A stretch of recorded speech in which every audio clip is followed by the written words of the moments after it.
The writer Tariq Fateh was manhandled at the Punjab University campus in Chandigarh earlier. He was invited to deliver a talk on Baluchistan when some students abused and manhandled him in the physics department.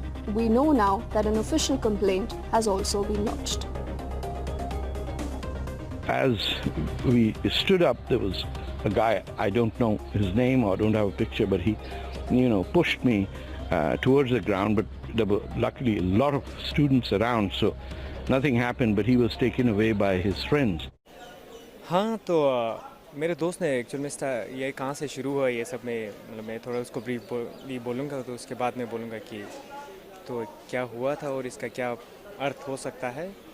तो जो ही मुझे एक दोस्त ने invite किया था वहाँ पे जहाँ पे तारिक फतेह हुए थे हमारे फिज़िक्स कैंटीन के बाहर, तो मैं वहाँ जो ही गया तो वो बोल रहे थे, वो बात कर रहे थे और मुझे पता था वो क्या बोलने वाले। मैं जस्ट वहाँ पे सुनने के लिए गया था, तो वो बोल रहे थे ऑफकोर्स जो वो हमेशा से करता आ रहा है कि हमें टेररिस्ट बनना है, हमें भी टेररिस्ट बनना है। Students, why don't you become terrorist? क्या तुम अपनी छाती पे बम बन के तुम भी क्यों नहीं ऐसा करते हो? मतलब किसके ऊपर टेररिस्ट बना है? पाकिस्तान के अगेंस्ट, मतलब हमें भी वहाँ जाके ब्लास्ट करने हैं, मतलब टेररिस्ट बन के जो वो ऐसा करने, मतलब जैसे वो मिलिटेंट सेट करते वो हमें भी करना चाहिए वैसा करके, मतलब ऐसा कुछ बोल रहे थे।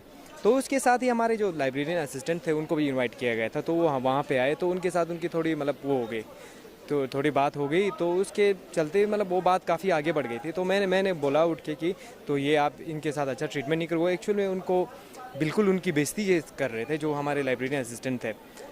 तो मैं उठ के कहा कि ये ऐसे नहीं होना चाहिए, तो आप लोग गलत कर रहे हैं, आप लोग बोल रहे हैं कि ये प्रॉब्लम है, मुझे लगता है कि आप लोग प्रॉब्लम हो, क्योंकि यहाँ पे तो आप लोग प्रॉब्लम क्रिएट कर रहे हो, इस पे किसके ऊपर जैसे हावी हो रहे हो, प्रॉब्लम तो आप लोगों की लगती है। तो उन्होंने मुझे टारगेट, फिर मेरे साथ हो गई।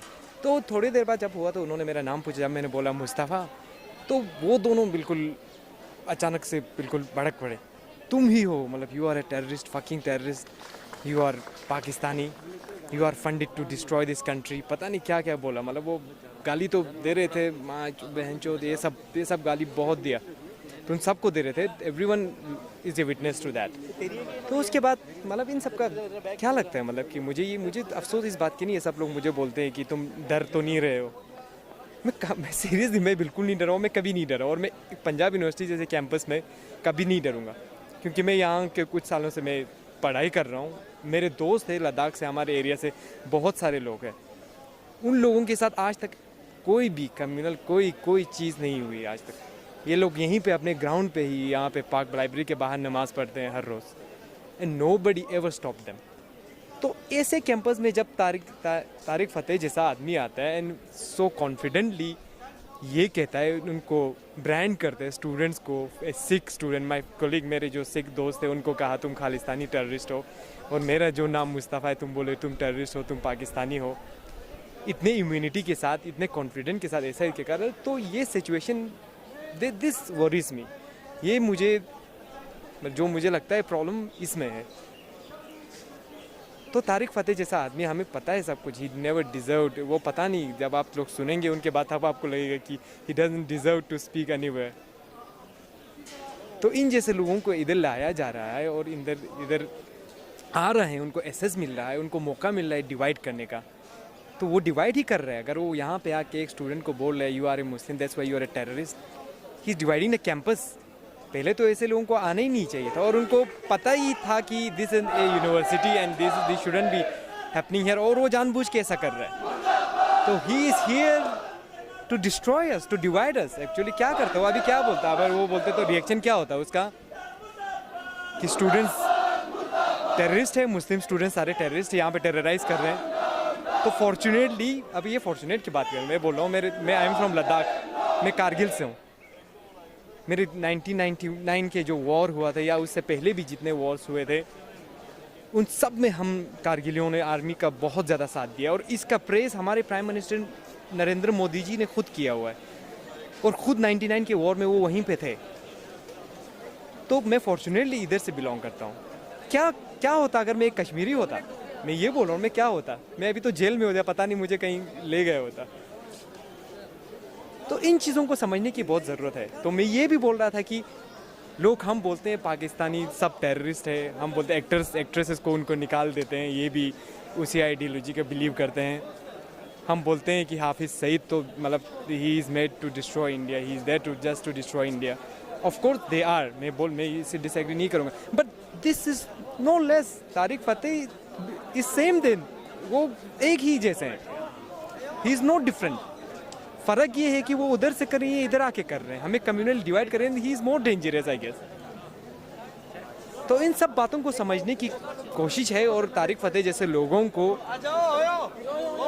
इधर आके अलाउ करने के, हिंदुस्तान में ये अलाउ नहीं करने चाहिए of course, and in campus is particularly. तो this is really a big thing to think about. हम सबको इस बारे में सोचना चाहिए. एक चीज़ है जो मुझे सरप्राइज़ करता है, कैसे मीडिया इन सारी चीज़ों को मैनिपुलेट करता है. सबसे एक इम्पोर्टेंट सवाल तो यही है मेरा. तारिक फतेह चलो मैन हैंडल हुआ, ये तो बिल्कुल ट्रूथ ही नहीं है. आई वॉज देयर एंड ये कुछ नहीं है. तो इम्पोर्टेंट कौन सी चीज़ है, मैं ये बोलता हूँ इन दोनों में से ज़्यादा अहमियत कौन सी चीज़ है, कौन देनी चाहिए. वो कैंपस में आके किसी स्टूडेंट्स को टेररिस्ट बोलते हैं या उसको मैन हैंडल किया गया. किसी न्यूज़ चैनल ने ऐसा नहीं बोला है कि वहाँ पे जाके स्टूडेंट्स को टेररिस्ट बोला है. That's a big thing to think about. मुझे उसको बड़ी चीज़ है सोचने की. और वो लोग बोल रहे हैं तारिक फतेह को, कौन है तारिक फतेह? सीरियस उसको निकाला गया है पाकिस्तान से और हमें पता भी नहीं है कि उसको निकाला गया है कि भेजा गया है. भेजा ही गया होगा because he is destroying this country of course. तो इन चीज़ों को समझने की ज़रूरत है. तो मुझे अफसोस होता ही है कि ये इन चीज़ों से डर भी लगता है. मुझे घर से भी बहुत कॉल है इन चीज़ों को देख के, कैसे इस्लामिस्ट फोर्स, मैं ही इस्लामिस्ट फोर्स था. वो मेरा नाम मुस्तफ़ा था इसीलिए बोल रहे कि कैंपस इस्लामिस्ट फोर्स, इसीलिए पूरा भेजा गया Islamist beat thrash Tarek Fatah. तो this are really worrisome things. तो हमें सोचना चाहिए इस बारे में और इस निंदा करनी चाहिए ऑफ कोर्स हमें इन चीज़ों का जो हुआ कैंपसेस में. एंड पीपल आर डूइंग, बहुत सारे लोग, मेरे सारे दोस्त मेरे साथ हैं और वो जो भी यहाँ वहाँ पे थे उनमें से सारे लोग ऑफ कोर्स मेरे साथ ही है. एंड इट्स ओनली तारिक फतेह और उनके साथ और था हरबीर सिंह या कौन, बस वही दोनों ही उसके लिए बात कर रहे हैं. Everyone is along with me. ਸੋ ਇਹ ਸੀ ਇਸ ਘਟਨਾ ਦਾ ਯਸ਼ਮਦੀਦ ਗਵਾਹ ਤੇ ਇੱਕ ਪਾਤਰ ਮੁਸਤਫਾ ਜੋ ਕਾਰਗਿਲ ਨਾਲ ਸੰਬੰਧਿਤ ਸੀ ਤੇ ਜਿਸ ਨੂੰ ਤਾਰਿਕ ਫਤਿਹ ਨੇ, ਜਿਸ ਵਿਦਿਆਰਥੀ ਨੂੰ ਤਾਰਿਕ ਫਤਿਹ ਨੇ ਪਾਕਿਸਤਾਨੀ ਟੈਰਰਿਸਟ ਕਿਹਾ. ਸੋ ਇਸ ਵਿਦਿਆਰਥੀ ਦੀਆਂ ਸਾਰੀਆਂ ਗੱਲਾਂ ਤੁਸੀਂ ਸੁਣੀਆਂ ਨੇ ਤੇ ਇੱਕ ਅਹਿਮ ਗੱਲ ਜੋ ਮੁਸਤਫਾ ਨੇ ਗੱਲਬਾਤ ਵਿੱਚ ਕਹੀ ਹੈ ਕਿ ਗਨੀਮਤ ਹੈ ਕਿ ਉਹ ਕਾਰਗਿਲ ਨਾਲ ਸੰਬੰਧਿਤ ਹੈ, ਜਿੱਥੋਂ ਦੇ ਲੋਕਾਂ ਨੇ 1999 ਵਿੱਚ ਭਾਰਤੀ ਫੌਜਾਂ ਦੀ ਪਾਕਿਸਤਾਨ ਦੇ ਖਿਲਾਫ ਜੰਗ ਵਿੱਚ ਮਦਦ ਕੀਤੀ ਸੀ. ਤੇ ਉਸ ਨੂੰ ਲੱਗਦਾ ਕਿ ਜੇ ਉਹ ਕਸ਼ਮੀਰ ਨਾਲ ਸੰਬੰਧਿਤ ਹੁੰਦਾ ਤਾਂ ਸ਼ਾਇਦ ਹੁਣ ਤੱਕ ਉਹ ਜੇਲ੍ਹ ਵਿੱਚ ਹੁੰਦਾ. ਸੋ ਇਸ ਦੇ ਨਾਲ ਜੋ ਗਗਨੇਸ਼ਵਰੀ ਇੱਕ ਵਿਦਿਆਰਥਣ ਸੀ ਜਿਸ ਦਾ ਨਾਂ ਤਾਰਿਕ ਫਤਿਹ ਨੂੰ ਬੜਾ ਵਧੀਆ ਲੱਗਿਆ, ਸੋ ਉਸ ਦਾ ਇਸ ਘਟਨਾ ਬਾਰੇ ਕੀ ਕਹਿਣਾ ਹੈ, आओ पहला ਅਸੀਂ ਉਹ ਵੀ ਸੁਣਦੇ ਹਾਂ. मैं जब सीन में आई थी तो ऑलरेडी मुस्तफ़ा से उसका नाम पूछा जा रहा था. मुस्तफ़ा को मैं पहचानती हूँ क्योंकि वो हमारे ही डिपार्टमेंट में जूनियर है. बातचीत हमारी बहुत ही कम हाई हेलो तक की थी. उसको जब उसके नाम सुन के ब्रांड किया गया as Pakistani, as terrorist, as anti national, India को तोड़ने वाला, उस पॉइंट पे मैंने भाग के अपनी मैम को बताया कि एक तो ये सब कुछ हो रहा है. मैं वापस आई, ऑलरेडी उनकी गगन के साथ झड़प शुरू हो चुकी थी. मैंने आके उनसे ये पूछा कि मैं गणेश्वरी हूँ, क्या मेरा नाम सही है? उन्होंने कहा हाँ, your name is perfectly fine. मुझे वो सर्टिफिकेट इशू कर दिया गया कि मैं एक इंडियन कहलाने लायक हूँ. उसके बाद मैंने उन्हें बोला कि ये एक मुस्लिम है, ये एक सिख है, मैं हिंदू हूँ. हम लोगों को रिलीजन, हमें नाम, इससे कोई फ़र्क नहीं पड़ता. अपनी ये नफ़रत की जो पॉलिटिक्स है यहाँ पे मत लेके आओ. इस दौरान उसके बाद उन्होंने गाली गलौज तो पहले से ही शुरू करी हुई थी, फुल वॉल्यूम पे उनकी गालियाँ ही निकल रही थी. इसके बाद वो सिर्फ गालियाँ ही देते रहे. बार बार उन्होंने गगन को ये बोला, मुझे थप्पड़ मार, वीडियो बनाओ, फ़ोटो खींचो. कोई थप्पड़ नहीं मारा गया. वो बार बार यही बोलते रहे. इस सब का प्रूफ यही है कि उनके साथ जो मौजूद the person mister Harbir Singh, वो वीडियो बना रहे थे. उनके पास अगर कुछ प्रूफ होता, उनको फ़ोटोशॉप करी हुई एक फ़ोटो लगाने की ज़रूरत ना पड़ती. जो फ़ोटो ना तो कैंपस की है, 16 सेक्टर आई थिंक चंडीगढ़ की फ़ोटो है. दूसरी बात, फ़ोटो में कम से कम फेसेस तो चेंज कर देते, हमारी भी लगा देते उसमें तस्वीर. सिर्फ तारिक फतेह जी की ही लगाई है.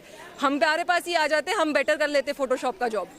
तो बाकी तो अब यही है. और देखो, जितना अगर मीडिया सच दिखाता है तो इट्स गुड. बाकी एक ही तरफ का आप देते रहो बार बार यू नो ओपिनियन सिर्फ उनका, क्योंकि वो एक पावरफुल इंसान है, वो बड़ी दुख की बात है. आपका कौन सा डिपार्टमेंट? हमारा ज्योग्राफी. आप पीएचडी कर रहे हो? हाँ जी.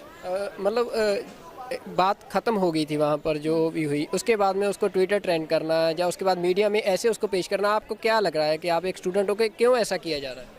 हमें एक्चुअली बहुत ही हम तो तब तक सोच ही रहे थे कि क्या करना चाहिए, कि चलो ठीक है चुप ही बैठते हैं और तो क्या ही करना है, क्योंकि हमारा कोई पॉलिटिकल बैकग्राउंड नहीं है, कोई पॉलिटिकल लीनिंग नहीं है, इंटरेस्ट ही नहीं है कि भाई इस तरह से लाइमलाइट में आए या फेमस हों, उसमें चीज़ों में इंटरेस्ट ही नहीं है। नॉर्मल एक इंसिडेंट हुआ था, दोस्त के साथ हुआ, कल किसी और के साथ भी होता हम तब भी बोलते। जब हमारे को कोई इस बात के 2 घंटे बाद हमारे को पता चला कि ऑलरेडी ट्विटर पे ये सब कुछ हो रहा है, उसके बाद भी हम यही सोच रहे थे कि अब हमें आगे क्या करना चाहिए। मेरी तो फ़ोन की बैटरी बंद होने वाली थी, मुझे उस वक्त भी कह रहे थे, मैं कहा चलो अभी फिर भी सोच लेते हैं, ठीक है ट्विटर पे हो रहा है होने दो। उसके बाद मुझे किसी ने लिंक भेजा एक वीडियो का, जो कि एक बड़ा ही प्राइम न्यूज़पेपर है हमारे इंडिया का, उसमें हमारी फ़ोटो और वो पूरा वर्जन उनका दिखाया जा रहा है। वो देख के मुझे जितना दुख हुआ ना, और सच्ची वो मैं बता नहीं सकती आपको कि कितना दुख हुआ ये देख के कि एक मेजर प्राइम न्यूज़पेपर, हमारा डेली न्यूज़पेपर, जो बाय द वे हम भी कभी लेते थे, सब्सक्राइब करते थे उस न्यूज़पेपर को, वो ये दिखा रहा है। उसके बाद बाय चांस मेरे को मिस्टर हरबीर सिंह की पोस्ट भी दिखाई दी, जिसमें उन्होंने अपना वर्जन ऑफ स्टोरी दिया हुआ था। इस सब के बाद मैंने फिर जो फेसबुक पे लिखा, एक्चुअली थैंक्स टू एवरीवन जिसने शेयर किया, जिसने मौका दिया सिर्फ हमारे को थोड़ा सा अपना पक्ष एटलीस्ट देने का। हमारे को काफ़ी न्यूज़पेपर्स वालों ने भी फिर उसके बाद कांटेक्ट किया, जिसमें कईयों में अच्छी मतलब एटलीस्ट सच स्टोरीज निकली, कईयों में ये भी निकला कि मुस्तफ़ा और गगन की ही आपस में लड़ाई हो गई थी। वो तो आप यहाँ पे ही देख लीजिए कि मुस्तफ़ा और गगन की लड़ाई हुई थी कि नहीं हुई थी। मैं एक्चुअली ये बता दूं कि मेरा जो पीएचडी टॉपिक है ना, वो डिस्कोर्स एनालिसिस पे है। उसमें मैं मीडिया की न्यूज़पेपर्स को भी मैंने करना है, तो मे बी इस चीज़ में मेरी रिसर्च ने भी मुझे हेल्प किया कि मैं ऑलरेडी अवेयर थी ऐसा होता है। अपने साथ हुआ तो आंखें और ज़्यादा खुली। बात ये है, हर मीडिया पर्सन को मैं नहीं कहूँगी कि मैं नहीं ब्रांड करूँगी कि सब गलत बोलते हैं या अपनी वर्जन ऑफ स्टोरीज छापते हैं। वो वीडियो देखने के बाद और वो न्यूज़पेपर का शेयरिंग देखने के बाद मुझे 1 सेकंड को ज़रूर, 1 सेकंड भी नहीं, वो तो कोई पूरा रात ही उसी टेंशन में निकली है। हम लोग बेसिकली मे बी सिर्फ 2 घंटे मुश्किल से सोए थे उस दिन। वो देख के मुझे ज़रूर लगा था कि क्या कोई भी मीडिया वाले हमारा वर्जन देंगे भी, हमें बोलने का मौका देंगे भी। उस टाइम पे लगा था। सुबह उठ के काफ़ी न्यूज़पेपर्स देखे, अलग अलग वर्जन्स देखे, कुछ 2-3 न्यूज़पेपर्स देखे जिन्होंने सच्ची स्टोरी दी थी, जिन्होंने फैक्चुअल इवेंट्स को कवर किया था। वो देख के ज़रूर तसल्ली मिली कि नहीं, मीडिया बिकाऊ, अभी भी मीडिया पूरा बिकाऊ नहीं है। तो इतना तो मैं ज़रूर कहूँगी कि जिन्होंने सच छापा उनके लिए थैंक यू। सो गगनेश्वरी तो बाद जो एक ਗਗਨਦੀਪ ਸਿੰਘ ਢਿੱਲੋਂ ਵਿਦਿਆਰਥੀ ਜੋ PhD ਦਾ ਪੰਜਾਬ ਯੂਨੀਵਰਸਿਟੀ ਦਾ ਰਹਿ ਗਿਆ, ਜਿਸ ਨੂੰ ਕਿ ਤਾਰਕ ਫਤਿਹ ਨੇ ਖਾਲਿਸਤਾਨੀ ਟੈਰਰਿਸਟ ਕਿਹਾ ਸੀ। ਸੋ ਅਸੀਂ ਉਹਨਾਂ ਦੀ ਵੀ ਗੱਲਬਾਤ ਸੁਣਦੇ ਹਾਂ। ਉਸ ਤੋਂ ਬਾਅਦ ਇੱਕ ਡੂੰਘੀ ਨਜ਼ਰ ਮਾਰਨ ਦੀ ਕੋਸ਼ਿਸ਼ ਕਰਾਂਗੇ ਕਿ ਆਖਰ ਇਹ ਮਸਲਾ ਹੈ ਕੀ। ਹਾਂਜੀ, ਗੱਲ ਇੱਦਾਂ ਕਿ ਕੱਲ ਤਾਰਿਕ ਫਤਿਹ, ਪਰਸੋਂ ਦੀ ਗੱਲ ਹੈਗੀ, ਤਾਰਿਕ ਫਤਿਹ ਆਇਆ ਸੀ ਤੇ ਉਹ ਬੱਚਿਆਂ ਨਾਲ ਫਿਜ਼ਿਕਸ ਕੈਂਟੀਨ ਵਿੱਚ ਇੰਟਰੈਕਟ ਕਰ ਰਿਹਾ ਸੀ।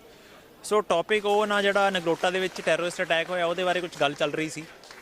ਉਹ ਬੱਚਿਆਂ ਨੂੰ ਕਹਿਣ ਲੱਗਿਆ ਕਿ ਤੁਹਾਡੀ ਜਿਹੜੀ ਇੰਡੀਅਨ ਆਰਮੀ ਹੈਗੀ ਉਹ ਚੰਗੀ ਨਹੀਂ ਹੈਗੀ, ਜਿਹੜੇ ਤੁਹਾਡੇ ਇੰਡੀਅਨ ਆਰਮੀ ਦੇ ਅਫਸਰ ਹੈਗੇ ਉਹ ਚੰਗੇ ਨਹੀਂ ਹੈਗੇ, ਉਹ ਦਫ਼ਤਰਾਂ ਵਿੱਚ ਬੈਠੇ ਰਹਿੰਦੇ ਨੇ ਅਤੇ ਸਿਪਾਹੀਆਂ ਨੂੰ ਅੱਗੇ ਕਰ ਦਿੰਦੇ ਨੇ, ਅਤੇ ਜਿੰਨੇ ਵੀ ਮਰਦੇ ਸਿਪਾਹੀ ਮਰਦੇ ਆ, ਇਕੱਲੇ ਵੀ ਕਦੇ ਵੀ ਕੋਈ ਆਫਿਸਰ ਨਹੀਂ ਮਰਦਾ ਇੰਡੀਅਨ ਆਰਮੀ। ਅਤੇ ਬੱਚਿਆਂ ਨੂੰ ਇਹ ਗੱਲ ਪਸੰਦ ਨਹੀਂ। ਉਹ ਕਹਿੰਦੇ ਜੀ ਇੱਦਾਂ ਦੀ ਕੋਈ ਗੱਲ ਨਹੀਂ ਹੈਗੀ, ਜਿਹੜੇ ਆਫਿਸਰ ਹੈਗੇ, ਜਿਹੜੇ ਆਰਮੀ ਦੇ ਹੈਗੇ, ਉਹ ਆਪਦਾ ਕੰਮ ਕਰਦੇ ਨੇ, ਤੁਸੀਂ ਕਹਿਣ ਦੇ ਕੋਈ ਹੱਕਦਾਰ ਨਹੀਂ ਹੈਗੇ। ਅਤੇ ਫਿਰ ਉਹ ਕਹਿੰਦਾ ਜੀ ਤੁਹਾਨੂੰ ਇਹ ਵੀ ਕਰਨਾ ਚਾਹੀਦਾ, ਜਿਵੇਂ ਪਾਕਿਸਤਾਨ ਆਪਣੇ ਸੁਸਾਈਡ ਬੰਬਰ ਭੇਜਦਾ, ਅੱਤਵਾਦੀ ਭੇਜਦਾ ਇੱਧਰ ਇੰਡੀਆ ਦੇ ਵਿੱਚ, ਕਹਿੰਦਾ ਤੁਹਾਨੂੰ ਵੀ ਪਾਕਿਸਤਾਨ ਦੇ ਵਿੱਚ ਉੱਦਾਂ ਹੀ ਆਪਦੀ ਛਾਤੀ 'ਤੇ ਬੰਬ ਬੰਨ੍ਹ ਕੇ ਜਾਣੇ ਚਾਹੀਦੇ ਨੇ ਅਤੇ ਉੱਧਰ ਜਾ ਕੇ ਤੁਸੀਂ ਸੁਸਾਈਡ ਬੰਬਰ ਜਾ ਕੇ ਬਣ ਕੇ ਉੱਧਰ ਅਟੈਕ ਕਰਿਆ ਕਰੋ। ਅਤੇ ਬੱਚੇ ਕਹਿੰਦੇ ਜੀ ਇੱਦਾਂ ਨਹੀਂ ਹੋ ਸਕਦਾ, ਇਹ ਕੋਈ ਗੱਲ ਨਹੀਂ ਬਣੀ ਕਿ ਤੁਸੀਂ ਇੱਦਾਂ ਨਹੀਂ ਕਹਿ ਸਕਦੇ ਕਿ ਸੁਸਾਈਡ ਬੰਬਰ ਜਾ ਕੇ ਉੱਧਰ ਬਣੋ। ਅਤੇ ਇਹ ਗੱਲ ਦੇ ਚੱਲਦੇ ਇਹ ਆਰਗੂਮੈਂਟ ਹੋਇਆ ਅਤੇ ਇੰਨੇ ਦੇ ਵਿੱਚ ਹੀ ਆਪਣੇ ਲਾਇਬ੍ਰੇਰੀਅਨ ਦੇ ਇੱਕ ਸਟਾਫ ਹੈਗੇ, ਉਹ ਵੀ ਉਹਨਾਂ ਨੂੰ ਮਿਲਣ ਆਏ ਸੀ, ਉਹਨਾਂ ਨਾਲ ਗੱਲਬਾਤ ਕਰਨ ਆਏ ਸੀ। ਅਤੇ ਉਹਨਾਂ ਨੂੰ ਦੇਖ ਕੇ ਬੱਚੇ ਆਪਦੀ ਜਗ੍ਹਾ ਤੋਂ ਖੜ੍ਹੇ ਹੋ ਗਏ, ਰਿਸਪੈਕਟ ਕੀ ਸਰ ਤੁਸੀਂ ਉਰੇ ਆ ਕੇ ਬੈਠੋ। ਅਤੇ ਇਹ ਦੇਖਦੇ ਕਿ ਬੱਚੇ ਖੜ੍ਹੇ ਹੋ ਗਏ। ਤਾਰਿਕ ਫਤਿਹ ਕਹਿੰਦਾ ਜੀ ਤੁਹਾਡੀ ਇਹ ਜਿਹੜੀ ਮੈਂਟੈਲਿਟੀ ਹੈਗੀ ਹੈ ਇਹ ਚੰਗੀ ਨਹੀਂ ਹੈਗੀ, ਤੁਸੀਂ ਹਮੇਸ਼ਾ ਦਬ ਕੇ ਰਹਿੰਦੇ ਹੋ, ਜਿਹੜੇ ਸੀਨੀਅਰਸ ਹੁੰਦੇ ਨੇ ਉਹ ਹਮੇਸ਼ਾ ਜੂਨੀਅਰਸ ਨੂੰ ਦੱਬ ਕੇ ਰੱਖਦੇ ਨੇ, ਇਹ ਇੱਦਾਂ ਨਹੀਂ ਹੈਗਾ, ਤੁਹਾਡਾ ਦੇਸ਼ ਤਰੱਕੀ ਨਹੀਂ ਕਰ ਰਿਹਾ। ਮੈਨੂੰ ਸ਼ਰਮ ਹੈ ਕਿ ਮੈਂ ਤੁਹਾਡੇ ਇਸ ਕਲਚਰ ਦੇ ਵਿੱਚ ਮੈਂ ਲੈਕਚਰ ਦੇਣ ਆਇਆ, ਮੈਨੂੰ ਤੁਹਾਡੀ ਯੂਨੀਵਰਸਿਟੀ ਦਾ ਐਟਮੋਸਫੀਅਰ ਬਿਲਕੁਲ ਚੰਗਾ ਨਹੀਂ ਲੱਗਦਾ, ਇਹ ਕੋਈ ਗੱਲ ਨਹੀਂ ਬਣੀ। ਅਤੇ ਫਿਰ ਬੱਚੇ ਕਹਿੰਦੇ ਜੀ ਸਰ ਇੱਦਾਂ ਕੋਈ ਗੱਲ ਨਹੀਂ ਹੈਗੀ, ਅਤੇ ਸਾਡਾ ਆਪਦਾ ਆਪਸ ਦੀ ਹੈਗਾ ਕਿ ਸਾਡਾ ਇਹ ਰਿਸਪੈਕਟ ਸ਼ੋਅ ਕਰਨ ਦਾ ਤਰੀਕਾ ਹੈਗਾ ਅਤੇ ਅਸੀਂ ਕਰਦੇ ਰਹਾਂਗੇ। ਅਤੇ ਉਹਨੂੰ ਇਹ ਸੁਣ ਕੇ ਚੰਗਾ ਨਹੀਂ ਲੱਗਿਆ। ਉਹ ਕਹਿੰਦਾ ਨਹੀਂ ਮੈਨੂੰ ਬਿਲਕੁਲ ਇਹ ਨਹੀਂ ਪਸੰਦ ਹੈਗਾ, ਅਤੇ ਉਹ ਖੜਾ ਹੋ ਗਿਆ, ਕਹਿੰਦਾ ਮੈਂ ਨਹੀਂ ਇੱਥੇ ਆਉਣਾ, ਮੈਂ ਗਲਤ ਜਗ੍ਹਾ 'ਤੇ ਆ ਗਿਆ। ਫਿਰ ਇੱਦਾਂ 'ਚ ਹੀ ਆਰਗੂਮੈਂਟ ਹੋਰ ਤੇਜ਼ ਹੋਇਆ। ਫਿਰ ਉਹਨੇ ਹੌਲੀ ਹੌਲੀ ਲਾਇਬ੍ਰੇਰੀਅਨ ਨੂੰ ਵੀ ਗਾਲਾਂ ਕੱਢਣੀਆਂ ਸ਼ੁਰੂ ਕਰ ਦਿੱਤੀਆਂ। ਤੇ ਐਨੇ 'ਚ ਹੀ ਲਾਇਬ੍ਰੇਰੀਅਨ ਨੂੰ ਉਹ ਕੁਝ ਬੱਚੇ ਲੈ ਕੇ ਚਲੇ ਗਏ ਕਿ ਸਰ ਕੋਈ ਨਾ ਤੁਸੀਂ ਚਲੇ ਜਾਓ, ਕੋਈ ਗੱਲ ਨਹੀਂ, ਟੌਪਿਕ ਛੱਡ ਦਿਓ, ਹੁਣ ਗੱਲ ਹੋ ਗਈ, ਖਤਮ ਹੋ ਗਈ, ਚਲੋ। ਉਹ ਲਾਇਬ੍ਰੇਰੀਅਨ ਨੂੰ ਲੈ ਗਏ ਜੀ। ਤੇ ਐਨੇ ਦੇ ਵਿੱਚ ਹੀ ਕੀ ਦੇਖਿਆ, ਤਾਰਿਕ ਫਤਿਹ ਤੇ ਉਹਦਾ ਨਾਲ ਇੱਕ ਹੋਰ ਸਾਥੀ ਸੀ ਉਹਦਾ, ਹਰਵੀਰ ਸਿੰਘ। ਤੇ ਉਹਨਾਂ ਨੇ ਇੱਕ ਮੁੰਡੇ ਨੂੰ ਪੁਆਇੰਟ ਆਊਟ ਕੀਤਾ ਉੱਥੇ, ਉਹਨੂੰ ਕਹਿੰਦੇ ਇਹ ਵਾਈਟ ਸਕਿਨ ਗਾਏ ਕਮ ਓਵਰ ਹੇਅਰ, ਕਿ ਗੋੜੀ ਚਾਮੜੀ ਵਾਲੇ ਤੂੰ ਇੱਧਰ ਆ। ਉਹ ਆਇਆ ਜੀ, ਉਹ ਕਹਿੰਦੇ ਤੈਨੂੰ ਤੇਰਾ ਨਾਮ ਕੀ ਹੈਗਾ? ਉਹ ਕਹਿੰਦਾ ਜੀ ਮੇਰਾ ਨਾਮ ਹੈਗਾ ਮੁਸਤਫਾ। ਜਦੋਂ ਹੀ ਉਹਨੇ ਮੁਸਤਫਾ ਆਖਿਆ, ਕਹਿੰਦੇ ਹਾਂ ਆਹ ਤੂੰ ਸਾਬਤ ਕਰਤਾ ਕਿ ਹਾਂ ਤੂੰ ਵੀ ਅੱਤਵਾਦੀ ਹੈਗਾ, ਤੂੰ ਪਾਕਿਸਤਾਨੀ ਹੈਗਾ, ਤੂੰ ਕਸ਼ਮੀਰ ਨੂੰ ਅਲੱਗ ਕਰਨਾ ਚਾਹੁੰਦਾ ਹੈਗਾ, ਤੁਸੀਂ ਇੰਡੀਆ ਦੇ ਖਿਲਾਫ ਜਾਂਦੇ ਹੋ ਹੈਗੇ ਹੋ, ਇਹ ਵਾ। ਉਹ ਕਹਿੰਦਾ ਜੀ ਤੁਸੀਂ ਮੈਨੂੰ ਸਰਟੀਫਿਕੇਟ ਇਸ਼ੂ ਕਰਨ ਵਾਲੇ ਕੌਣ ਹੁੰਦੇ ਹੋ ਕਿ ਮੈਂ ਪਾਕਿਸਤਾਨੀ ਹੈਗਾ ਜਾਂ ਹਿੰਦੁਸਤਾਨੀ ਹੈਗਾ? ਕਹਿੰਦਾ ਨਹੀਂ ਤੁਸੀਂ ਐਂਟੀ ਨੇਸ਼ਨ ਫੋਰਸਿਸ ਹੋ, ਤੁਸੀਂ ਅੱਤਵਾਦੀ ਹੋ। ਤੇ ਇੰਨੇ 'ਚ ਹੀ ਫਿਰ ਥੋੜ੍ਹੀ ਦੇਰ ਬਾਅਦ ਉਹਨੂੰ ਉਹ ਮਾਵਾਂ ਭੈਣਾਂ ਦੀਆਂ ਗਾਲਾਂ ਕੱਢਣ ਲੱਗ ਗਿਆ। ਤਾਰਿਕ ਫਤਿਹ ਉਹਨਾਂ ਨੂੰ ਸਟੂਡੈਂਟ ਨੂੰ ਮਾਵਾਂ ਭੈਣਾਂ ਦੀਆਂ ਗਾਲਾਂ ਕੱਢੀਆਂ। ਤੇ ਉੱਥੇ ਆਰਗੇਨਾਈਜ਼ਰਸ ਵੀ ਬੈਠੇ ਸੀ ਤੇ ਉਹ ਵੀਡੀਓ ਵੀ ਬਣਾ ਰਹੇ ਸੀ ਸਾਰੇ ਚੀਜ਼ ਦੀ, ਜੋ ਕੁਝ ਚੱਲ ਰਿਹਾ ਸੀ। ਤੇ ਫਿਰ ਕਿਸੇ ਨੇ ਵੀ ਇੰਟਰਵੀਨ ਨਹੀਂ ਕੀਤਾ, ਕਿ ਕਿਸੇ ਨੇ ਵੀ ਤਾਰਿਕ ਫਤਿਹ ਨੂੰ ਇੱਕ ਵਾਰ ਵੀ ਨਹੀਂ ਟੋਕਿਆ ਕਿ ਉਹ ਸਟੂਡੈਂਟ ਦਾ ਉਹਦਾ ਕੋਈ ਹੱਕ ਨਹੀਂ ਹੈਗਾ ਕਿ ਸਟੂਡੈਂਟ ਨੂੰ ਗਾਲਾਂ ਕੱਢੇ। ਤੇ ਮੈਨੂੰ ਗੱਲ ਚੰਗੀ ਨਹੀਂ ਲੱਗੀ, ਫਿਰ ਮੈਂ ਇੰਟਰਵੀਨ ਕੀਤਾ। ਮੈਂ ਕਿਹਾ ਤੂੰ ਕੌਣ ਹੁੰਨਾ, ਤੇਰੀ ਕੀ ਅਥਾਰਟੀ ਹੈਗੀ ਕਿ ਤੂੰ ਬੱਚੇ ਨੂੰ ਤੂੰ ਸਰਟੀਫਿਕੇਟ ਦੇਂਗਾ ਕਿ ਕੌਣ ਹਿੰਦੁਸਤਾਨੀ ਹੈਗਾ ਕੌਣ ਪਾਕਿਸਤਾਨੀ ਹੈਗਾ? ਮੈਂ ਕਿਹਾ ਮੇਰਾ ਨਾਮ ਗਗਨਦੀਪ ਸਿੰਘ ਢਿੱਲੋਂ ਹੈਗਾ। ਇਹ ਗੱਲ ਸੁਣ ਕੇ ਕਹਿੰਦਾ ਹਾਂ ਤੂੰ ਵੀ ਐਂਟੀ ਸਿੱਖ ਹੈਗਾ, ਤੂੰ ਐਂਟੀ ਪੰਜਾਬ, ਐਂਟੀ ਨੈਸ਼ਨਲ, ਤੂੰ ਕਹਿੰਦਾ ਖਾਲਿਸਤਾਨੀ ਟੈਰਰਿਸਟ, ਤੂੰ ਵੀ ਖਾਲਿਸਤਾਨੀ ਟੈਰਰਿਸਟ ਹੈਗਾ। ਤੇ ਫਿਰ ਜੀ ਆਰਗੂਮੈਂਟ ਵੱਧਦਾ ਗਿਆ। ਤੇ ਫਿਰ ਇੱਕ ਕੁੜੀ ਆਈ, ਉਹਨੇ ਕਹਿੰਦੀ ਮੇਰਾ ਨਾਮ ਗਨੇਸ਼ਵਰੀ ਹੈਗਾ। ਉਹ ਜਦੋਂ ਕਹਿੰਦੇ ਇਹ ਠੀਕ ਹੈ, ਹਾਂ, ਉਹ ਕਹਿੰਦਾ ਜੀ ਤੁਹਾਡਾ ਨਾਮ ਬਿਲਕੁਲ ਸਹੀ ਹੈਗਾ, ਤੁਹਾਨੂੰ ਮੈਂ ਠੀਕ ਹੈ ਵੀ ਇਹ ਤੁਹਾਡਾ ਨਾਮ ਬਿਲਕੁਲ ਸਹੀ ਹੈਗਾ, ਤੁਹਾਡੇ ਨਾਮ ਤੋਂ ਕੋਈ ਪ੍ਰੋਬਲਮ ਨਹੀਂ ਹੈਗੀ। ਸੋ ਉਹਨੇ ਕੀ ਕੀਤਾ ਜੀ, ਉਹਨੇ ਨਾਮ ਦੇਖ ਕੇ ਜੇ ਮੁਸਲਮਾਨ ਹੈਗਾ ਉਹਨੂੰ ਟੈਰਰਿਸਟ ਬਣਾਤਾ, ਉਹਨੂੰ ਪਾਕਿਸਤਾਨੀ ਬਣਾਤਾ, ਜੇ ਕੋਈ ਸਿੱਖ ਹੈਗਾ ਉਹਨੂੰ ਖਾਲਿਸਤਾਨੀ ਟੈਰਰਿਸਟ ਬਣਾਤਾ, ਜੇ ਹਿੰਦੂ ਹੈਗਾ ਉਹ ਕਹਿੰਦਾ ਜੀ ਇਹ ਤੁਹਾਡੇ ਵਾਸਤੇ ਠੀਕ ਹੈਗਾ। ਤੇ ਇਹ ਸਾਰੀ ਗੱਲ ਹੋਈ ਹੈ, ਉੱਥੋਂ ਆਰਗੂਮੈਂਟ ਹੋਇਆ ਤੇ ਸਾਰੀ ਵੀਡੀਓ ਰਿਕਾਰਡਡ ਹੈਗੀ। ਉਹ ਦੁਖਦਾਈ ਘਟਨਾ ਇਹ ਹੈਗੀ ਕਿ ਉਹ ਵੀਡੀਓ ਸਾਡੇ ਕੋਲ ਨਹੀਂ ਹੈਗੀ, ਪਰ ਉਹ ਵੀਡੀਓ ਆਰਗੇਨਾਈਜ਼ਰਸ ਕੋਲ ਹੈਗੀ। ਜੇ ਉਹ ਸੱਚ ਸਾਹਮਣੇ ਲੈ ਕੇ ਆਉਣਾ ਚਾਹੁੰਦੇ ਨੇ ਤਾਂ ਉਹ ਵੀਡੀਓ ਪਬਲਿਕ ਕਰਨ। ਉਹ ਤੇ ਇਹ ਦੋ ਹੈਗੇ ਤਾਰਿਕ ਫਤਿਹ ਤੇ ਹਰਵੀਰ ਸਿੰਘ, ਇਹ ਸਿਰਫ ਦੋਨੇ ਆਪਸ ਨੂੰ ਇੱਕ ਦੂਜੇ ਨੂੰ, ਕਿਉਂਕਿ ਇਹ ਗਹਿਰੇ ਦੋਸਤ ਹੈਗੇ, ਇਹ ਇੱਕ ਦੂਜੇ ਨੂੰ ਗੱਲ ਕਰ ਰਹੇ ਨੇ, ਇਹੀ ਕਹਿ ਰਹੇ ਨੇ ਕਿ ਸਾਨੂੰ ਮੈਨ ਹੈਂਡਲ ਕੀਤਾ ਗਿਆ, ਸਾਡੇ ਥੱਪੜ ਮਾਰੇ ਗਏ। ਉੱਥੇ ਘੱਟੋ ਘੱਟ 20-50 ਬੰਦੇ ਹੈਗੇ ਸੀ, ਉਹਨਾਂ ਦੇ ਵਿੱਚੋਂ ਉਹ ਦੋ ਨੂੰ ਛੱਡ ਕੇ ਤੀਜਾ ਕੋਈ ਬੰਦਾ ਵੀ ਉਹਨਾਂ ਨੂੰ ਸਪੋਰਟ ਨਹੀਂ ਕਰ ਰਿਹਾ ਕਿ ਉਹਦੇ ਥੱਪੜ ਵੱਜੇ ਜਾਂ ਕੀ ਹੋਇਆ। ਉਹ ਜਰਾ ਸਰਾਸਰ ਗਲਤ ਅਫਵਾਹਾਂ ਫੈਲਾ ਰਹੇ ਨੇ ਤੇ ਯੂਨੀਵਰਸਿਟੀ ਦਾ ਮਾਹੌਲ ਖਰਾਬ ਕਰਨ 'ਚ ਲੱਗੇ ਹੋਏ ਨੇ। ਤੇ ਸਭ ਤੋਂ ਦੁਖਦਾਈ ਘਟਨਾ ਹੈਗੀ ਆ ਕਿ ਅਸੀਂ ਇਹੋ ਜਿਹੇ ਬੰਦਿਆਂ ਨੂੰ ਐਜੂਕੇਸ਼ਨਲ ਇੰਸਟੀਚਿਊਟ ਦੇ ਵਿੱਚ ਬੁਲਾਉਣੇ ਆ ਜੋ ਹਮੇਸ਼ਾ ਹੀ ਧਰਮ ਦੇ ਨਾਂ ਤੇ ਲੋਕਾਂ ਦੇ ਵਿੱਚ ਵੰਡੀਆਂ ਪਾਉਂਦੇ ਨੇ। ਤੇ ਇਨਵਾਈਟ ਕਿਹਦੇ ਵੱਲੋਂ ਕੀਤਾ ਗਿਆ ਸੀ ਉਹਨਾਂ ਨੂੰ? ਇਹ ਸਰ ਸਾਨੂੰ ਅਜੇ ਪੂਰਾ ਕਲੈਰੀਫਿਕੇਸ਼ਨ ਨਹੀਂ ਹੈਗਾ, ਜਿਹਨੂੰ ਵੀ ਪੁੱਛਦੇ ਆ ਉਹ ਕਹਿੰਦੇ ਆਰਗੇਨਾਈਜ਼ਰਸ ਹੈਗੇ, ਕਿ ਆਰਗੇਨਾਈਜ਼ਰਸ ਨੇ ਬੁਲਾਇਆ ਹੋਇਆ। ਹੁਣ ਸਾਨੂੰ ਇਹ ਨਹੀਂ ਪਤਾ ਕਿ ਆਰਗੇਨਾਈਜ਼ਰਸ ਕੌਣ ਹੈਗੇ। ਨਹੀਂ, ਤੁਸੀਂ ਇਹ ਗੱਲ ਕਹੀ ਆ ਕਿ ਜਦੋਂ ਇਹ ਗੱਲ ਹੋਈ ਆ ਜਿਹੜੀ ਸਾਰੀ ਤੁਹਾਡੀ ਉੱਥੇ, ਤਾਂ ਆਰਗੇਨਾਈਜ਼ਰਸ ਉੱਥੇ ਮੌਜੂਦ ਸੀ, ਉਹਨਾਂ ਵਿੱਚੋਂ ਕੋਈ ਸਟੂਡੈਂਟ ਵੀ ਹੈਗਾ ਸੀ? ਉਹ ਸਰ ਕਾਫੀ ਯੂਨੀਵਰਸਿਟੀ ਦੇ ਅਲੱਗ-ਅਲੱਗ ਡਿਪਾਰਟਮੈਂਟਸ ਦੇ ਵਿੱਚ ਸਟੂਡੈਂਟ ਹੈਗੇ ਸੀ, ਪਰ ਸਾਨੂੰ ਇਹ ਨਹੀਂ ਪਤਾ ਕਿ ਉਹ ਸਟੂਡੈਂਟ ਕਿਹੜੇ-ਕਿਹੜੇ ਡਿਪਾਰਟਮੈਂਟਾਂ ਦੇ ਵਿੱਚ ਹੈਗੇ ਸੀ। ਤੇ ਉਹਨਾਂ ਕੋਲ ਪੂਰੀ ਵੀਡੀਓ ਰਿਕਾਰਡਡ ਹੈਗੀ। ਤੇ ਇਵੈਂਟ ਦੀ ਕੋਈ ਬੈਨਰਿੰਗ ਵੀ ਕੀਤੀ ਗਈ ਸੀ, ਜਿਹੜੀ ਉਹ ਇਵੈਂਟ ਹੋਣੀ ਸੀ ਜਿਹਦੇ ਵਿੱਚ ਉਹਨਾਂ ਨੇ ਬੋਲਣਾ ਸੀ? ਬੈਨਰਿੰਗ ਤਾਂ ਸਰ ਉਹਨਾਂ ਦੇ ਪੋਸਟਰ ਲੱਗੇ ਹੋਏ ਸੀ ਯੂਨੀਵਰਸਿਟੀ ਦੇ ਗੇਟ ਤੇ ਵੀ, ਜਿਹੜਾ PGI ਵਾਲਾ ਗੇਟ ਹੈਗਾ, ਗੇਟ ਨੰਬਰ 2, ਉਹ ਤੇ ਵੀ ਬੈਨਰ ਲੱਗਿਆ ਹੋਇਆ ਸੀ। ਕਿਹਦੇ ਵੱਲੋਂ ਸੀ ਉਹ ਬੈਨਰ? ਉਹ ਸਰ ਮੈਂ ਤੇ ਇੰਨਾ ਧਿਆਨ ਨਾਲ ਨਹੀਂ ਦੇਖਿਆ, ਮੈਂ ਸਿਰਫ ਤਾਰਿਕ ਫਤਿਹ ਹੋਰਾਂ ਦੀ ਫੋਟੋ ਦੇਖੀ ਸੀ ਕਿ ਉਹਨਾਂ ਦੀ ਫੋਟੋ ਲੱਗੀ ਹੋਈ ਹੈ ਕਿ ਉਹ 5-6 ਸਪੀਕਰਾਂ ਦੇ ਵਿੱਚੋਂ ਇੱਕ ਸਪੀਕਰ ਸੀ, ਉਹ ਇੱਕ ਮੇਨ ਸਪੀਕਰ ਸੀ ਉਹ ਜਿਨ੍ਹਾਂ ਦੀ ਗੱਲਬਾਤ ਹੋਣੀ ਸੀ ਜਿਹੜੀ। ਤੇ ਤੁਹਾਨੂੰ ਹੁਣ ਕੀ ਲੱਗਦਾ ਕਿ ਜਿਵੇਂ ਕਿਹਾ ਗਿਆ ਕਿ ਉਹਨਾਂ ਨੂੰ ਕੁੱਟਿਆ ਗਿਆ, ਮੈਨ ਹੈਂਡਲਡ ਕੀਤਾ ਗਿਆ, ਉਹਦੇ ਬਾਰੇ ਤੁਸੀਂ ਕੀ ਕਹੋ? ਗੱਲ ਇਹ ਹੈ ਜੀ, ਜੇ ਉਹ ਕਹਿੰਦੇ ਨੇ ਕਿ ਸਾਨੂੰ ਮੈਨ ਹੈਂਡਲ ਕੀਤਾ ਗਿਆ ਤਾਂ ਸਬੂਤ ਲਿਆ ਕੇ ਦਿਖਾਉਣ। ਸਾਨੂੰ ਬੜੀ ਖੁਸ਼ੀ ਹੋਏਗੀ ਜੋ ਇੱਕ ਵੀ ਫੋਟੋ ਲਿਆ ਕੇ ਦੇ ਦੇਣ ਕਿ ਹਾਂ ਉਹਦੇ ਥੱਪੜ ਵੱਜੇ ਜਾਂ ਉਹਨੂੰ ਧੱਕਾ ਮੁੱਕੀ ਉਹਦੇ ਨਾਲ ਹੋਇਆ, ਜਾਂ ਕੋਈ ਵੀਡੀਓ ਸਾਹਮਣੇ ਲੈ ਕੇ ਆਉਣ ਕਿ ਉਹਦੇ ਨਾਲ ਕੋਈ ਧੱਕਾ ਮੁੱਕੀ ਹੋਇਆ। ਉਹਨਾਂ ਕੋਲ ਵੀਡੀਓ ਹੈਗੀ, ਉਹਨਾਂ ਨਾਲ ਇਹੋ ਜਿਹਾ ਕੁਝ ਵੀ ਨਹੀਂ ਹੋਇਆ, ਇਸ ਕਰਕੇ ਉਹ ਵੀਡੀਓ ਵਾਇਰਲ नहीं करता। तारिक फतेह का आज लेक्चर था टेड टॉक के लिए, वो उसके लिए पहले एक इंटरेक्टिव सेशन के लिए बच्चों से मिलने के लिए आए थे, लेकिन उन्होंने आते ही सारी की सारी बातें इस तरह से स्टार्ट की कि आपके सैनिक मारे गए, आपको ये कर देना चाहिए, आपको मानव बम बन जाना चाहिए। और मैं तो ये कहूँगा कि ये सब पाकिस्तान में होता होगा, पर ऐसा कल्चर हमारे इंडिया में नहीं है। और उसके बाद जब उससे इस बात के ऊपर आर्ग्यूमेंट्स किए गए तो उसने बच्चों को गालियाँ निकालनी स्टार्ट की, और शायद ऐसी लैंग्वेज में किसी इतने एज पर्सन से एक्सपेक्ट भी नहीं करता कि वो इस तरह से बिहेव करेंगे। और बाद में जब जो आर्ग्यूमेंट कर रहा था उस लड़के का नाम था मुस्तफ़ा, जब उसको पता चला कि मुस्तफ़ा है तो उसने कहा कि you are a terrorist, you are paid for this, you are bloody Pakistani. उसके बाद बीच में और भी बहुत सारे लोग आए, उसको भी उन्होंने खालिस्तानी कहा और बहुत सारी गंदी गंदी गालियाँ निकाली गई। और उसने, जो आज से पहले हमारी यूनिवर्सिटी में नहीं हुआ, हिंदू मुस्लिम इन सब के नाम पे लोगों के बीच में डिफरेंसेस क्रिएट करने की कोई कोशिश की। और इस सारे इंसिडेंट को देखते हुए एट द एंड यही डिसीजन लिए गए कि उसका लेक्चर ना हो। And that's bad thing actually.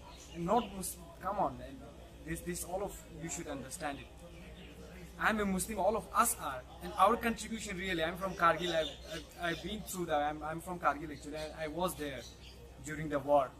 And ask every army personnel over there how were we in our contribution to the war, and then you would know. Seriously, Kargilis, the Ladakhis would be the last one to be called international anti-nationals. And now that these things are happening, it's really heartbreaking. It really is. आपके नाम के पीछे भी खान, सिंह, कौर लगता है तो आप उसको बदलकर कोई धार्मिक सा नाम रख लीजिए, क्योंकि आजकल हमारी यूनिवर्सिटीज़ में, हमारे मीडिया हाउसेज में एक तारिक फतेह नाम का आदमी घूम रहा है जो मुसलमानों को पाकिस्तानी आतंकवादी कह रहा है और सिखों को सरेआम खालिस्तानी, उनको देश तोड़ने वाला कह रहा है। असल में देखना ये होगा कि तारिक फतेह जैसे आदमियों को हम अपने सिर माथे ऊपर बैठाते क्यों? सिर्फ इसलिए क्योंकि वो मुसलमानों को आतंकवादी बोल देता है, पाकिस्तान के खिलाफ बुरा बुरा कहता है, सिखों को खालिस्तान बोल देता है, सिर्फ इसीलिए ताकि हमारे मन में शांति बनी रहे कि हाँ, पाकिस्तान का ही आदमी पाकिस्तान के खिलाफ बोल रहा है, मुसलमानों के खिलाफ बोल रहा है। अगर आपकी source of knowledge, source of information धर्म के ठेकेदार हैं, 5-6 ये पत्रकार हैं जो हमेशा देशभक्ति के ऊपर बोलते रहते हैं, या फिर 30-40 वो पार्टियों के प्रवक्ता हैं जो हमेशा अपनी राजनीति के लिए अनाप शनाप बोलते रहते हैं, तो आप बीमार हो गए हैं। आप अपनी बीमारी को दूर कर सकते हैं, जाकर किसी यूनिवर्सिटी में, कॉलेज में एडमिशन ले लीजिए या ਲਾਇਬ੍ਰੇਰੀ में जाकर किताबें पढ़िए। ਸੋ ਤੁਸੀਂ ਇਹ 3 ਵਿਦਿਆਰਥੀਆਂ ਦੀ ਗੱਲਬਾਤ ਸੁਣੀ ਹੈ ਜੋ ਇਸ ਘਟਨਾ ਨਾਲ ਸਿੱਧੇ ਸੰਬੰਧਿਤ ਸਨ ਤੇ ਉਹਨਾਂ ਨੇ ਸਾਰੀ ਗੱਲਬਾਤ ਤੁਹਾਨੂੰ ਦੱਸੀ ਹੈ ਕਿ ਜੋ ਵੀ ਜਿਸ ਤਰ੍ਹਾਂ ਵੀ ਵਾਪਰਿਆ। ਸੋ ਤਾਰਿਕ ਫਤਿਹ ਆਖਰ ਹੈ ਕੌਣ? ਤਾਰਿਕ ਫਤਿਹ ਜਿਵੇਂ ਮੈਂ ਤੁਹਾਨੂੰ ਦੱਸਿਆ ਪਾਕਿਸਤਾਨ ਦੇ ਵਿੱਚ ਉਹਨਾਂ ਦਾ ਜਨਮ ਹੋਇਆ ਸੀ ਤੇ ਹੁਣ ਕੈਨੇਡਾ ਵਿੱਚ ਰਹਿੰਦੇ ਨੇ ਤੇ ਪਾਕਿਸਤਾਨ ਦੇ ਵਿੱਚ ਬਲੋਚਿਸਤਾਨ ਦੀ ਆਜ਼ਾਦੀ ਦੀ ਖੁੱਲ੍ਹ ਕੇ ਗੱਲ ਕਰਦੇ ਨੇ ਤੇ ਇੱਥੋਂ ਤੱਕ ਕਿ ਜੋ ਸ਼ਰੀਆ ਕਾਨੂੰਨ ਹੈ ਮੁਸਲਿਮ ਧਰਮ ਦਾ ਉਸ ਦੇ ਵੀ ਕਾਫੀ ਖਿਲਾਫ ਬੋਲਦੇ ਨੇ ਤੇ ਮੌਜੂਦਾ ਸਮੇਂ ਜੇ ਅਸੀਂ ਹਿੰਦੁਸਤਾਨ ਦੀ ਗੱਲ ਕਰੀਏ ਤਾਂ ਆਰਐਸਐਸ ਦੇ ਉਹਨਾਂ ਨੂੰ ਪੋਸਟਰ ਬॉय ਵਜੋਂ ਵੀ ਜਾਣਿਆ ਜਾਂਦਾ ਹੈ ਤੇ ਆਰਐਸਐਸ ਵੱਲੋਂ ਉਹਨਾਂ ਦੀਆਂ ਵੱਡੀਆਂ ਵਿਚਾਰ ਗੋਸ਼ਟੀਆਂ, ਉਹਨਾਂ ਦੇ ਵੱਡੇ ਭਾਸ਼ਣ ਵੱਖ-ਵੱਖ ਹਿੱਸਿਆਂ ਦੇ ਵਿੱਚ ਹਿੰਦੁਸਤਾਨ ਦੇ ਵਿੱਚ ਕਰਵਾਏ ਜਾ ਰਹੇ ਹਨ। ਸੋ ਜੋ ਅਹਿਮ ਗੱਲ ਇਸ ਸਾਰੇ ਘਟਨਾਕ੍ਰਮ ਵਿੱਚੋਂ ਸਾਹਮਣੇ ਆ ਰਹੀ ਹੈ ਉਹ ਨਿਕਲ ਕੇ ਆ ਰਹੀ ਹੈ ਕਿ ਆਖਰ ਅੱਤਵਾਦੀ ਦੀ ਪਰਿਭਾਸ਼ਾ ਕੀ ਹੋਵੇ, ਕਿਉਂਕਿ ਤਾਰਿਕ ਫਤਿਹ ਉਹ ਇਨਸਾਨ ਹੈ ਜੋ ਬਲੋਚਿਸਤਾਨ ਦੇ ਲੋਕਾਂ ਦੀ ਆਜ਼ਾਦੀ ਦੀ ਖੁੱਲ੍ਹ ਕੇ ਹਮਾਇਤ ਕਰਦੇ ਹਨ ਤੇ ਉਹਨਾਂ ਦੀ ਆਜ਼ਾਦੀ ਦੀ ਗੱਲ ਕਰਦੇ ਹਨ। ਜੇ ਉਹ ਬਲੋਚਿਸਤਾਨ ਦੇ ਲੋਕਾਂ ਦੀ ਆਜ਼ਾਦੀ ਦੀ ਗੱਲ ਕਰਦੇ ਹਨ ਤਾਂ ਫਿਰ ਕੀ ਕਾਰਨ ਹੈ ਕਿ ਕਸ਼ਮੀਰ ਦੇ ਨਾਲ ਸੰਬੰਧਿਤ ਇੱਕ ਮੁਸਲਮਾਨ ਨੌਜਵਾਨ ਨੂੰ ਉਹ ਅੱਤਵਾਦੀ ਕਹਿੰਦੇ ਨੇ ਤੇ ਪੰਜਾਬ ਜੋ ਕਿ ਆਪਣੀ ਆਜ਼ਾਦੀ ਲਈ ਸੰਘਰਸ਼ ਪੰਜਾਬ ਦੇ ਲੋਕ ਕਰਦੇ ਰਹੇ ਨੇ ਖਾਲਿਸਤਾਨ ਦੇ ਨਾਂ ਤੇ, ਉਹਨਾਂ ਨੂੰ ਅੱਤਵਾਦੀ ਕਹਿੰਦੇ ਨੇ। ਸੋ ਇਹ ਵਖਰੇਵਾਂ ਕਿਉਂ? ਕੀ ਕਾਰਨ ਹੈ ਕਿ ਅੱਜ ਸੰਘਰਸ਼ ਕਰਨ ਵਾਲੇ ਲੋਕ ਇੱਕ ਧਿਰ ਲਈ ਜਿੱਥੇ ਸੰਘਰਸ਼ੀ ਲੋਕ ਹੁੰਦੇ ਨੇ ਉੱਥੇ ਦੂਜੀ ਧਿਰ ਉਹਨਾਂ ਨੂੰ ਅੱਤਵਾਦੀ ਦਾ ਠੱਪਾ ਲਾ ਦਿੰਦੀ ਹੈ। ਸੋ ਅੱਤਵਾਦੀ ਦੀ ਆਖਰ ਪਰਿਭਾਸ਼ਾ ਕੀ ਹੋਵੇ, ਕਿਸ ਨੂੰ ਅੱਤਵਾਦੀ ਕਿਹਾ ਜਾਵੇ ਤੇ ਕਿਸ ਨੂੰ ਸੰਘਰਸ਼ੀਲ ਕਿਹਾ ਜਾਵੇ? ਸੋ ਇਹ ਅੱਜ ਦੁਨੀਆ ਦੇ ਅੱਗੇ ਇੱਕ ਵੱਡਾ ਸਵਾਲ ਹੈ ਕਿ ਆਪਣੇ ਹੱਕਾਂ ਦੇ ਲਈ ਆਵਾਜ਼ ਬੁਲੰਦ ਕਰਨ ਵਾਲੇ ਲੋਕਾਂ ਨੂੰ ਜੇ ਇਸੇ ਤਰ੍ਹਾਂ ਅੱਤਵਾਦੀ ਦੇ ਠੱਪੇ ਦੇ ਨਾਲ ਨਵਾਜਿਆ ਜਾਣ ਲੱਗਾ ਤਾਂ ਫਿਰ ਜੋ ਮਨੁੱਖੀ ਅਧਿਕਾਰਾਂ ਦੀ ਦੁਨੀਆ ਦੇ ਵਿੱਚ ਗੱਲ ਕੀਤੀ ਜਾਂਦੀ ਹੈ ਉਹ ਖਾਮੋਸ਼ ਹੋ ਜਾਵੇਗੀ। ਤੇ ਇਸ ਤੋਂ ਵੀ ਵੱਡੀ ਗੱਲ ਕਿ ਉਹਨਾਂ ਲੋਕਾਂ ਦੀ ਵਿਚਾਰਧਾਰਾ ਦਾ ਸਮਰਥਨ ਕਰਨ ਵਾਲੇ ਲੋਕਾਂ ਨੂੰ ਵੀ ਇਸੇ ਹੀ ਲਹਿਜੇ ਦੇ ਨਾਲ ਅੱਤਵਾਦੀ ਅਤੇ ਦੇਸ਼ ਧਰੋਹੀ ਦੇ ਇਨਾਮ ਦਿੱਤੇ ਜਾਂਦੇ ਨੇ। ਤੇ ਅਸੀਂ ਉਹ ਦੇਖਿਆ ਕਿ ਹਿੰਦੁਸਤਾਨ ਦੇ ਵਿੱਚ ਪਿਛਲੇ ਸਮੇਂ ਦੌਰਾਨ ਇਹ ਗੱਲਾਂ ਕਾਫੀ ਸਾਹਮਣੇ ਆਈਆਂ ਨੇ, ਭਾਵੇਂ ਉਹ JNU ਦੇ ਵਿਦਿਆਰਥੀ ਹੋਣ, ਭਾਵੇਂ ਉਹ ਹੁਣ ਪੰਜਾਬ ਯੂਨੀਵਰਸਿਟੀ ਦੇ ਵਿਦਿਆਰਥੀ ਹੋਣ। ਇੱਥੋਂ ਤੱਕ ਕਿ ਪੰਜਾਬ ਯੂਨੀਵਰਸਿਟੀ ਦੇ ਵਿਦਿਆਰਥੀਆਂ ਨੂੰ ਸਿਰਫ ਇੱਕ ਇਨਸਾਨ ਹੈ ਜਿਸ ਨੂੰ ਕਿ ਇੱਕ ਵੱਡਾ ਵਿਚਾਰਵਾਨ ਕਿਹਾ ਜਾਂਦਾ ਹੈ, ਜਿਸ ਨੂੰ ਕਿ ਭਾਰਤ ਦੇ TV ਚੈਨਲਾਂ 'ਤੇ ਜਿਸ ਦੀਆਂ ਡਿਬੇਟਸ ਕਰਵਾਈਆਂ ਜਾਂਦੀਆਂ ਨੇ, ਉਸ ਇਨਸਾਨ ਨੇ ਸਿਰਫ ਉਹਨਾਂ ਦੇ ਧਰਮ ਬਾਰੇ ਪਤਾ ਲੱਗਣ 'ਤੇ ਹੀ ਉਹਨਾਂ ਨੂੰ ਅੱਤਵਾਦੀ ਦਾ ਖਿਤਾਬ ਦੇ ਦਿੱਤਾ। ਸੋ ਅੱਜ ਦੁਨੀਆ ਦੇ ਵਿਚਾਰਵਾਨ ਲੋਕਾਂ ਲਈ ਇਹ ਇੱਕ ਵੱਡਾ ਸਵਾਲ ਹੈ ਕਿ ਆਖਰ ਅੱਤਵਾਦੀ ਦੀ ਪਰਿਭਾਸ਼ਾ ਕੀ ਹੋਵੇ? ਕੀ ਇਸ ਅੱਤਵਾਦੀ ਦੇ ਠੱਪੇ ਨਾਲ ਸੰਘਰਸ਼ੀ ਲੋਕਾਂ ਦੀ ਆਵਾਜ਼ ਨੂੰ ਇਸੇ ਤਰ੍ਹਾਂ ਦਬਾਇਆ ਜਾ ਸਕਦਾ ਹੈ? ਸੋ ਅਸੀਂ ਉਮੀਦ ਕਰਦੇ ਹਾਂ ਕਿ ਸਾਰੇ ਵਿਚਾਰਵਾਨ ਲੋਕ ਇਸ ਵੱਲ ਜ਼ਰੂਰ ਸੋਚਣਗੇ, ਤਾਂ ਕਿ ਜੋ ਲੋਕ ਸੰਘਰਸ਼ ਨੂੰ ਅੱਤਵਾਦ ਦੇ ਠੱਪੇ ਹੇਠ ਦਬਾਉਣਾ ਚਾਹੁੰਦੇ ਨੇ ਉਹਨਾਂ ਲੋਕਾਂ ਨੂੰ ਕਾਰਗਰ ਜਵਾਬ ਦਿੱਤਾ ਜਾ ਸਕੇ। ਧੰਨਵਾਦ ਜੀ।